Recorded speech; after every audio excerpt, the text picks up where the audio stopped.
Raising the minimum wage won't force corporate America to pay more. If large corporations aren't already raising their wage, they'll simply pass that cost on to consumers. We keep hearing from folks that this is economically smart to have a starvation level wage. Maybe it is in some factory in another country where they're not paying workers what they ought to be paid, but here we should not say paying workers less than what they deserve is a part of a good economic strategy. It frankly makes no sense. And if we really want to set the precedent that the standard for being impeached is this amorphous dereliction of duty, then I would ask us to pick up a mirror and ask, do we think it's derelict of our duty when members of this body reject common sense gun safety? Should my colleagues be impeached for being derelict in their duty? House Bill 1866 isn't about safety, it's about stripping rights. This is not about crime prevention. It's politics dressed up as safety, and it's a direct attack on the Second Amendment. I'll tell you exactly why we're here. If you understand the preamble to Pennsylvania's Constitution, you would understand that the very primary and only reason we are here are to defend the rights listed in the Declaration of Rights. Article 1, Section 1, which again, Madam Speaker, states, declares the right of the citizens to bear arms, not arms that you think are safe, to bear arms, not arms that you think aren't scary, to bear arms, arms that match the arms of the power of government. Heard a lot of people saying that our founders wanted us to have the Second Amendment in case there's a tyrannical government for whom we need to take up arms. I am not suggesting, as others have, that we should do that, Madam Speaker. In fact, I've constantly supported gun safety and gun reform in this building. But for people who want to pretend that they are no tread on me, don't tread on me, well, I would make you aware there's a guy I know who's treading, and you all never have anything to say about it. So save me your self-righteous speeches about standing up for tyranny when you do nothing to stand up for tyranny consistently and constantly. Madam Speaker. And albeit short, referencing our active military containing 1.4 million members, contrasted to the increase in illegal aliens alone would indicate that not only is the need for Americans to continue to have access to firearms something that is justified, but is something that is prudent and needed today. At this point, at least two of my colleagues conflate the need for a weapon with folks coming to seek asylum and folks who may have entered our nation illegally. That correlation is violent, it's dangerous, and it's wrong, and it should stop. The suggestion that the Second Amendment would give anybody license to personally go to any part of our Commonwealth or to any other state and use that weapon conceivably, I guess, when you take the logic of what's been suggested in previous comments, and I guess use those weapons to shoot at people, shouldn't happen. The chair recognizes the majority leader, who calls up House Bill 1866, printer's number 2315, on page 3 of Supplemental Calendar A. Will the House agree the bill is agreed to? The clerk will read the title and a brief description of the bill. This bill adds machine gun conversion devices to the list of prohibited offensive weapons. I am advancing this bill in honor of a great hero, fallen police chief Justin McIntyre, who was a beloved and tireless public servant in his hometown of Brackenridge Borough, a community that I have the honor of representing. His family is watching us from home today. Chief McIntyre was tragically gunned down and killed in January. Should I wait?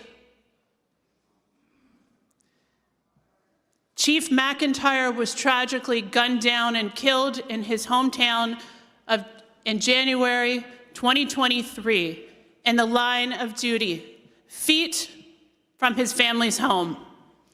The shooter then fled into a terrified community and went on to shoot at Pittsburgh police with a machine gun conversion device jammed into his Glock, firing 900 rounds a minute at police in an uncontrolled spray of bullets. Can you imagine 900 bullets a minute?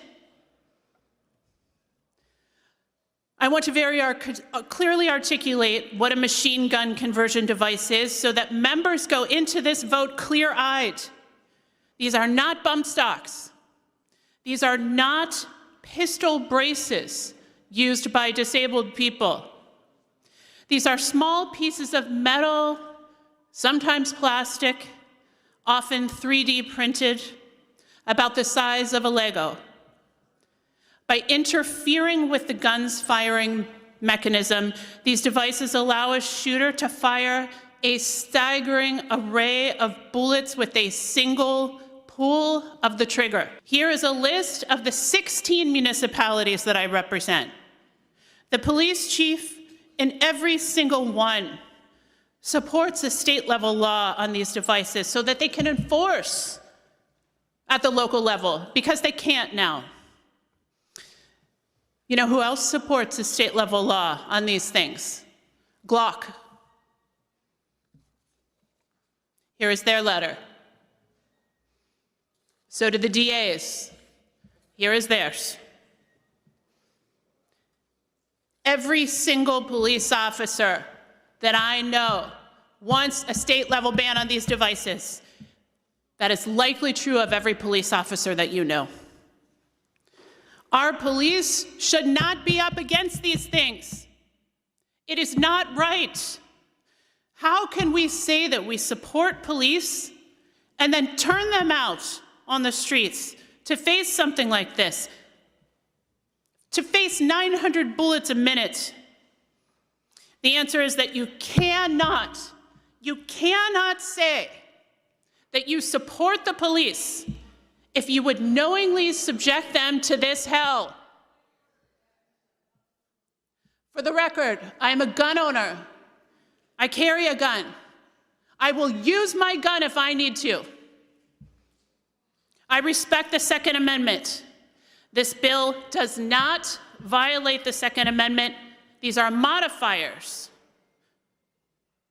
that turn a Glock into a machine gun, making them dangerous and unusual. The Supreme Court has clearly and consistently ruled on dangerous and unusual.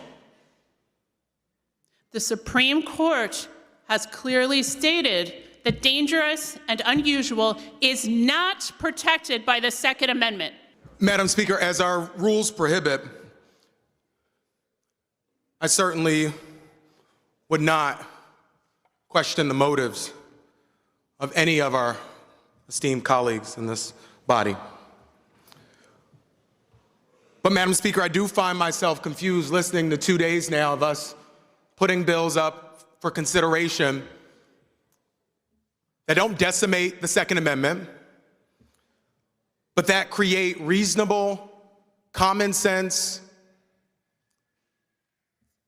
and deeply supported public policy being requested by members of our community. We have one such bill in front of us today.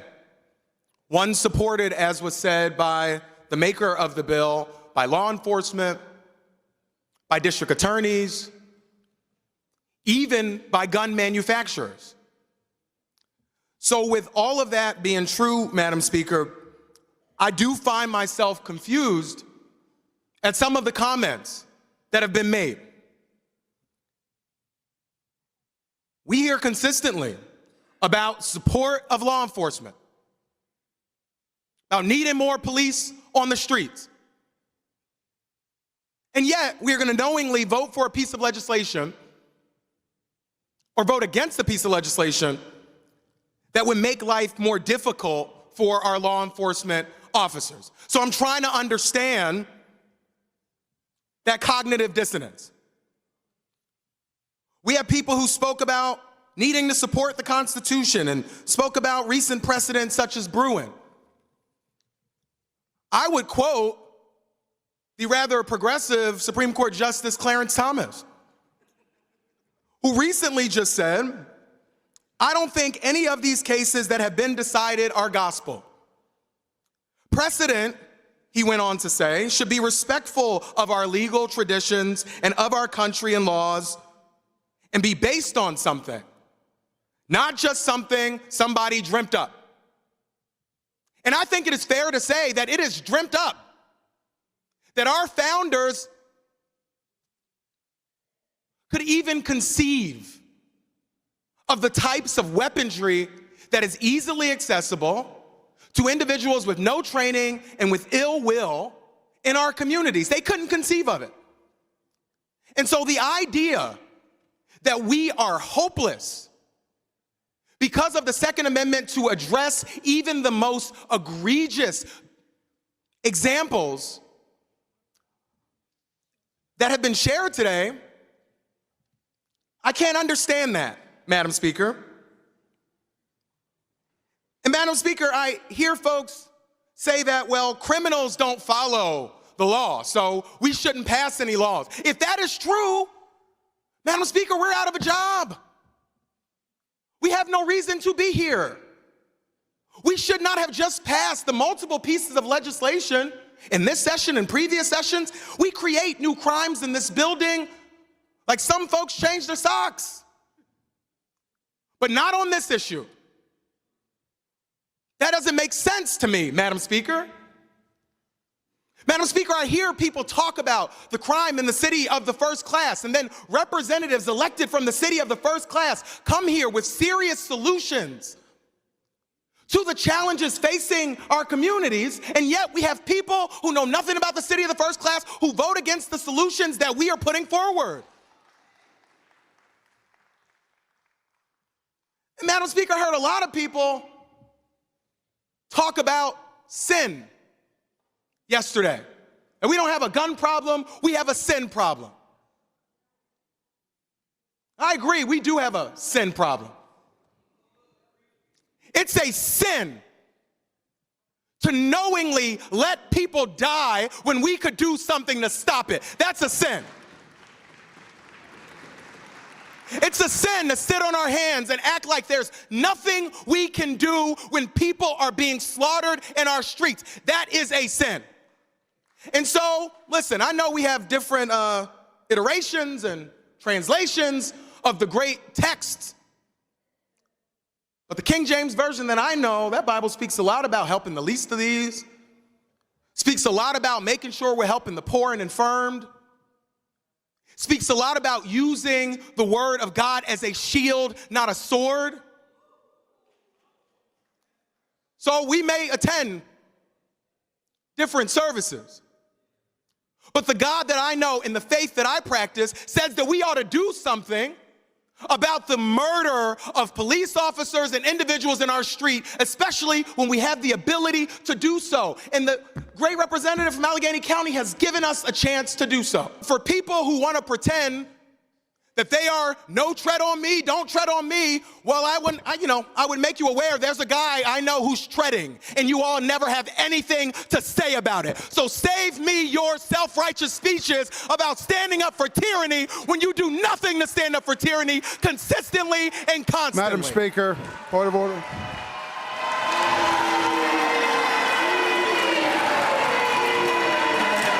For what purpose does the leader rise?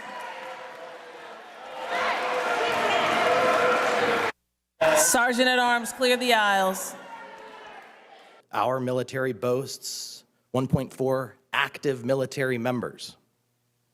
However, what's concerning is that the Federation of American Immigration Reform estimated in June of 2023 that 16.8 million illegal aliens reside in the United States, and that was a significantly higher increase than the last estimate conducted in January of 2022. And we know what happens when that language is readily parroted.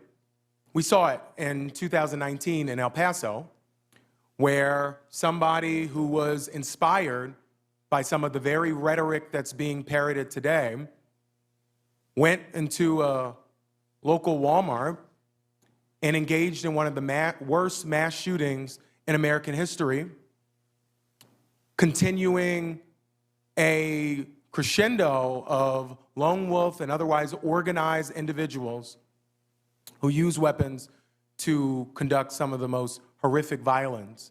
So we should be very, very careful with that language. You can make an argument about the Second Amendment against this legislation without suggesting that people need guns because somebody is seeking refuge in this country either through the proper channels or through the improper channels where they will go through the legal process and be removed if they are not meeting the asylum requirements.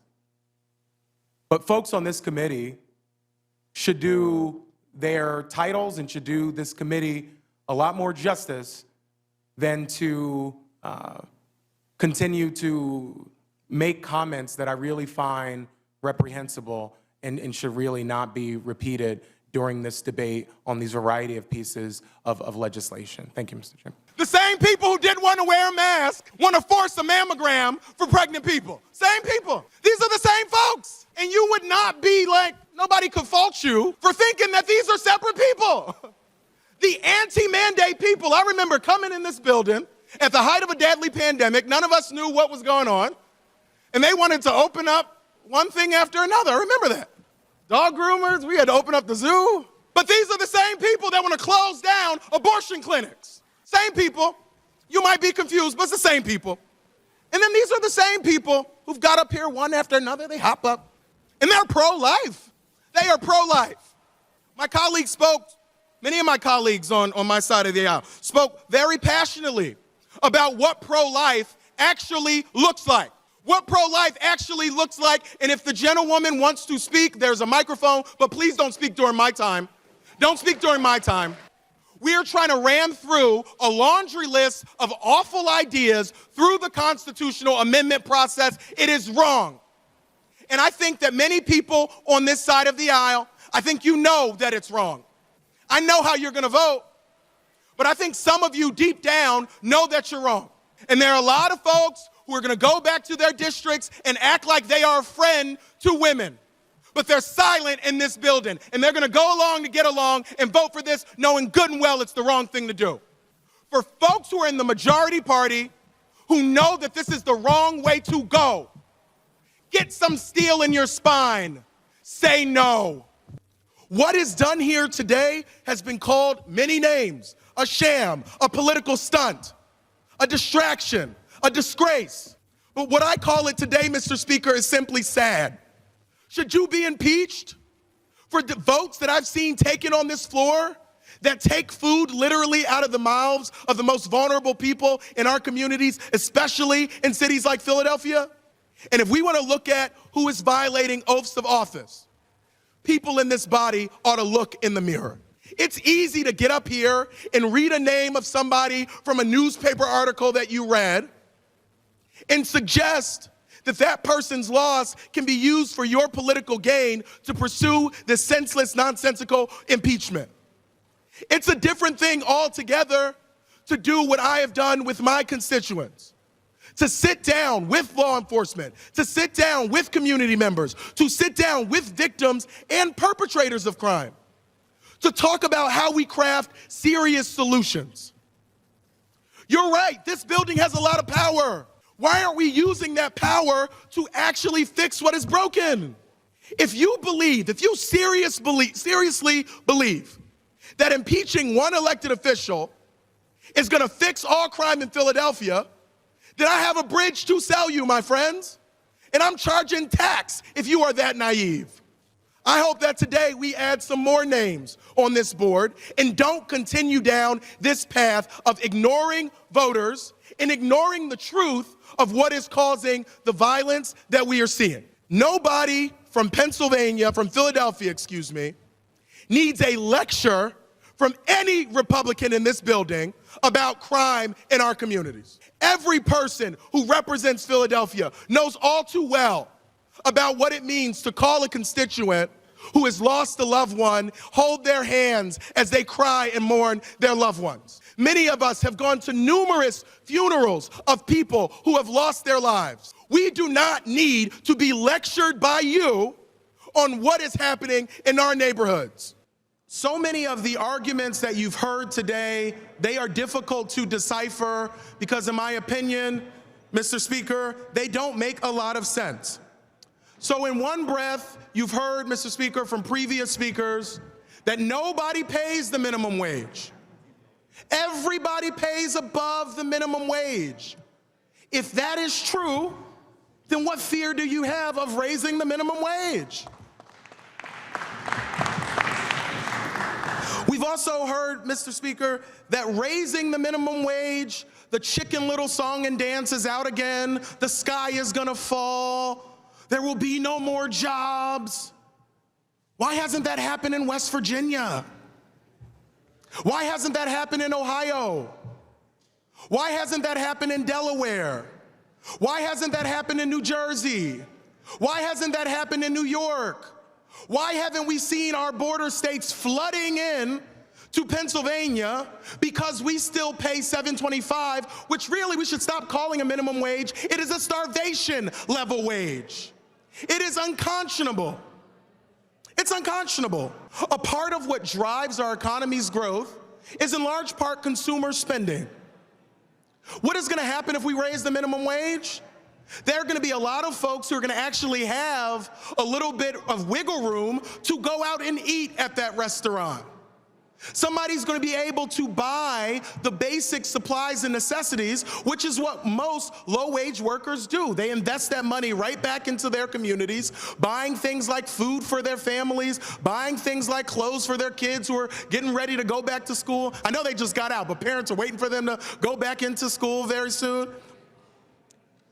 We know that right now, we're in a position to do what has not been done in this body. And today you're hearing from the minority party all the things that we could do in lieu of raising the minimum wage that could help low-wage workers. You had over a decade, why didn't you do it? Why didn't you do it? But now when we're bringing up an actual solution, you have all the part-time economists who want to come in and tell us what this is going to do for our economy. What this is going to do, plain and simple, is to say that every job has a level of dignity, and that dignity should be reflected in the paycheck. That dignity should be reflected in the paycheck. And I want to make one final point, Mr. Speaker, when we talk about the economy. The economy is not this amorphous thing that we are just supposed to be here at the altar of. The economy is people. The economy that we're talking about is people. People who right now, too often than not, don't even have enough savings to cover an accident on their car or a medical expense should it happen. People who've had to work more than one job because $7.25 is not nearly enough. People who are sick and tired of politicians promising to do something and never delivering. Well, guess what? House Democrats are delivering. I urge a yes vote.